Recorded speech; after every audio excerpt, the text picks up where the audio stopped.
Good afternoon. My name is Nick Moser, and I'm here on behalf of the Yes For Yankton campaign. Of course, Yes For Yankton wants everybody to get out and vote Yes For Yankton on November 11th. But whether you vote Yes For Yankton or you vote no on the bond issue, we want you to do that through an informed lens. We want people to have the best access to information and to know what they're voting on and to let the chips fall where they may. And I think there's a lot of information that's out there, and I think the best source of that information is from our city government, who we can trust and who we've elected. And so I'm here today with City Manager Amy Leon and the Mayor of Yankton, Nathan Johnson. I appreciate you both taking the time to be here. We just wanted to continue to our efforts at getting accurate information out there. So that's where you come in. So just a couple of questions that I wanted you to address today.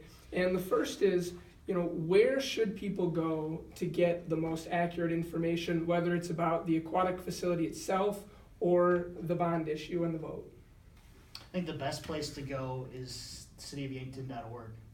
That's where the city has put together a page with the history of the Aquatic Center. It's got a lot of information about the opt-out, about frequently asked questions that we're getting, about the issue and the election that's coming up. So that would be my number one place for people to go. And we also post on Facebook, Twitter. Those are all under the City of Yankton. And also, you're welcome to call city staff. You can call the city manager's office, 668-5221. The city manager is happy to field questions that the public has, and if she doesn't know the answer, she can contact her department staff who do know the answer. So that's the real role that the city staff has to play in this, in making sure that there is accurate information out there. And as a follow-up, have you had people contact your office? I have. I've had emails, I've had telephone calls, and I've had sit-down visits like this one, which I'm willing to do with anybody who's interested in this project or others. And if I'm not the right person to talk to, we'll get the right people in the right places so that you have the answers that people want about the project or the topic that they're coming to us. And that's a standing offer. That's not just about this issue. That's a standing offer all the time. I also want to mention that there's so much information on our website don't hesitate to call or email us to ask a follow-up about something you read. Some of the information posted is historical because we want to be transparent and we want as much information as possible available. So you may be reading something and it might look inaccurate. Well, if it was something that was posted in 2005, perhaps there's something more up to date or something that you maybe missed. And so if there's a question or something you want to clarify, give us a call so we can have an opportunity to have that conversation. That's why we're here. One of the issues that I've heard a lot of people talking about, and just from a selfish standpoint, one of the issues that's most important to me is the idea of, we build this facility and then what's it going to cost for a young person to get in? Because I think the fear that I have and maybe some others out there have is, we're going to have this great facility and then some of those who are maybe the most needy in our community aren't going to be able to use the facility. Sure, that's a fair question. I can't answer what the rates are going to be for the facility because I don't know them yet. City Commission sets the rates for our public facilities based on a recommendation from myself and from our staff. When we get to a point of being able to start that research, we will conduct proper research to compare our facilities with like communities and like facilities in our region. We'll also take a look at things like our local economy.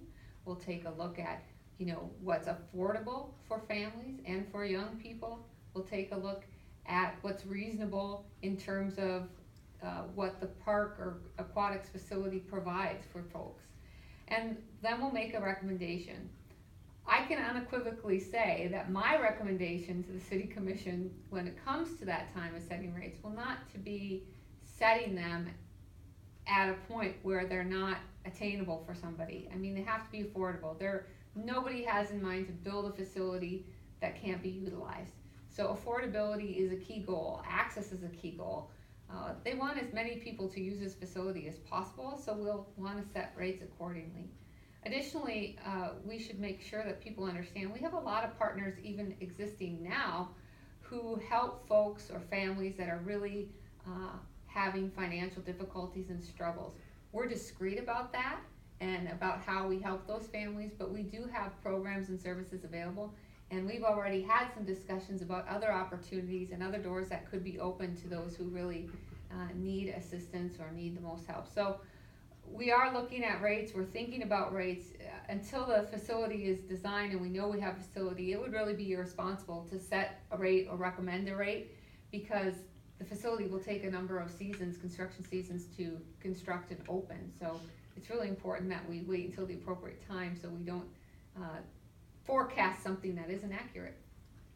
And I think, it's incumbent on the citizens of Yankton, and especially I think those who support the project, to hold people like Nathan and the rest of the city commission accountable to make sure that those rates do provide an affordable opportunity for all of our families. Yeah, I think it's also important to note, we've already had individuals that have stepped forward and said, if this facility is built, we want to donate money that would be used to help those who maybe have more trouble affording it. And I can tell you, any discussions we've had as a commission about the rates set for our public facilities, affordability is a big factor in that. And while it's hard for this commission today to say what the rates are going to be perhaps 2 years from now when there could be a different commission, I think those values will still carry forward no matter who is in office at that time. And all of these things, setting rates for facilities, happen at public meetings. So they're recommendations that are given to the city commission. They're published, so everyone has the opportunity to comment. So at the time when the recommendation is made, that's not set in stone either. You can provide feedback to the city commission, discuss them, come to public meetings and give their input. So all those things are done open and out on the table for everyone to get involved with if they're interested and if it's a major concern for them. I think, generally one of the comments that you hear a lot is, why don't we just fix the pool that we have? And so what's your take on that question? When I contemplate that subject, I think about what is best for Yankton. And I don't think what's best for Yankton is simply replacing the pool we have. Part of that is because of the discussions that have been held with members of our public over the last 2 years. And it doesn't matter whether we're talking to students in grade school or members of our active generation or anyone in between. They've told us that they want something beyond just a square in the ground. So the project that we have before us today is a result of a lot of hours of volunteer time to not only collect that input, but people offering that input into what we've got before us. So that's a big reason I think we should build the pool that is proposed now, is because that is the result of what the public has told us. Also, when I think about the growth of Yankton and what our employers have told us that they need, they want something that offers fun and kind of a wow factor. Because as we all know, there's a workforce shortage right now. And so to attract and retain employees, they want something that they can show their employees, Yankton believes in itself. They want you to live here. Here's this great aquatic center that is affordable and accessible. Amy? The only thing I would really add, and I may be just breaking this down and simplifying it a little bit, is Diving Yankton's vision was to have an aquatics facility. That now in 2018 is more than just competition lap pool. That means a lot of things for a lot of different people, and people's abilities and mobilities are different. And what works for one person or one family is different than what works for somebody else with an aquatics facility. For some folks, they're looking at just having family space near water, not necessarily maybe even going into the water. And for some people with real little itty bitties, maybe the splash pad is their aquatic feature. We want to have as much as possible for as many people as possible to enjoy the facility. That was what the vision is. And the commission is listening to the vision of Diving Yankton and all the community members that came together. So that's what they requested, and the commission's being responsive to that. It wasn't brought forward to just do the competition style lap pool. It was brought together as a facility, a complex really, and that's what modern facilities are. So I think no one would disagree now that the Summit Activity Center was a good project and is well used, and I think probably people could say now maybe that should have been built even bigger. Maybe there's uses that we couldn't foresee at that time that we need. So I think too, looking at making the project usable into the future and for future generations is important. So commission to me is being responsive to what the community envisioned. Well, and I think whether you support the project or oppose the project, or maybe if you're not sure, regardless of where you fall, I think you got to be excited about the announcement that was made this afternoon. For anybody who doesn't know, the former mayor of Sioux Falls and former Yankton native, or I guess always a Yankton native, Mike Huther, and his wife Cindy, who is also a Yankton native, pledged $1 million to this project if the vote passes on November 11th. So how does that $1 million gift impact the project as a whole for the average citizen? Well, I think in a number of ways. First of all, I'm really happy for Dive and Yankton. They've come a long way with their fundraising, all of which that helps in the community build support, but also cuts down on actual costs to the individual taxpayer. So they've come a long ways with the fundraising, and the generous contribution from the Mike, Cindy, and Kylie Huther Family Foundation certainly makes that even greater. In fact, doubles it to a $2 million price tag. Really, what that means for the city is that the project could have a debt that's retired early. So we can only collect that opt-out for the set number of years, the 20 years. But once the project's paid for, we retire the debt. So all these contributions that are coming in help make that less of a burden on the individual taxpayer. So I couldn't be more than happy for the community with that announcement. Really, the successful quality of life projects now are results of citizens communicating with their elected officials about what they want, and then establishing those types of public and private partnerships. And that's what we experienced today. So I was glad to be a part of that. Yeah, it was an example of a couple of Yankton natives who no longer have a physical address in Yankton, but certainly their hearts are still in Yankton. So I think it was a very emotional experience for everyone there to see that sort of commitment from someone who lives in Sioux Falls, but is still a big cheerleader for Yankton. And I think that served as an inspiration for a lot of us there to continue to work towards making this project happen. And I think it also is a challenge to the citizens of Yankton. Here we have someone who doesn't live here who's donated $1 million. We've had countless individuals and businesses within Yankton who have donated $1 million. So that's $2 million in private funds. Now let's get the taxpayers to rally and on December 11th vote yes for Yankton. I guess that brings up one follow-up question that I've heard a little bit, and can you tell me definitively that when the bond is paid off, the citizens of Yankton will not continue to pay the increased tax on the bond? Because I've heard some people say, well, when the bond is paid off, are we going to still get taxed on the bond? Can you tell me that that's not going to happen? I can tell you that unequivocally, you are correct that once the project is paid off, the debt is retired and that tax is no longer collected. We have the 20 years of that opt-out that, with, as we talked about, with contributions from the public or contributions from private entities, that could be retired early, either once it's paid off or after that term. That opt-out tax goes away, that property tax goes away.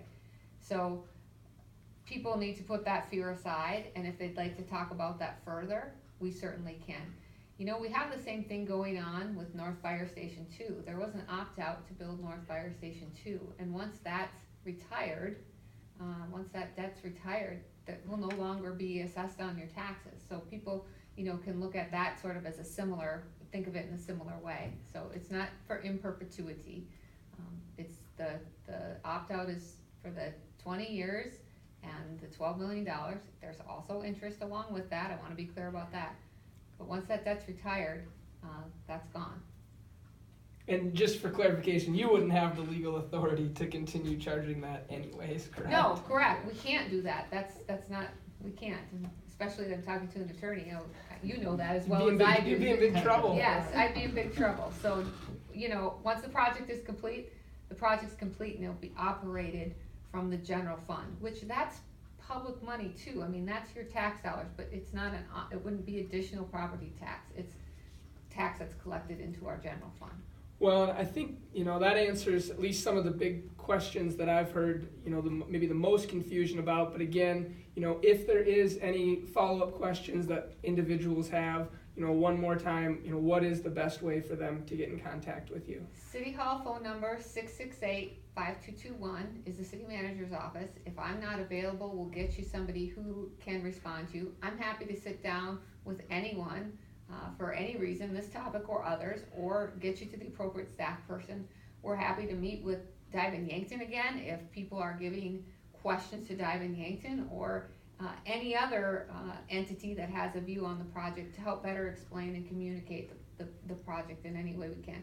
We also have public meetings. We have one coming up on November 26th. Anyone can attend those, and there's public input for things that are not on the agenda. We're happy to have and host folks there. It's their public meeting. That's what we're here for, to engage with the citizens. So we're happy to do that.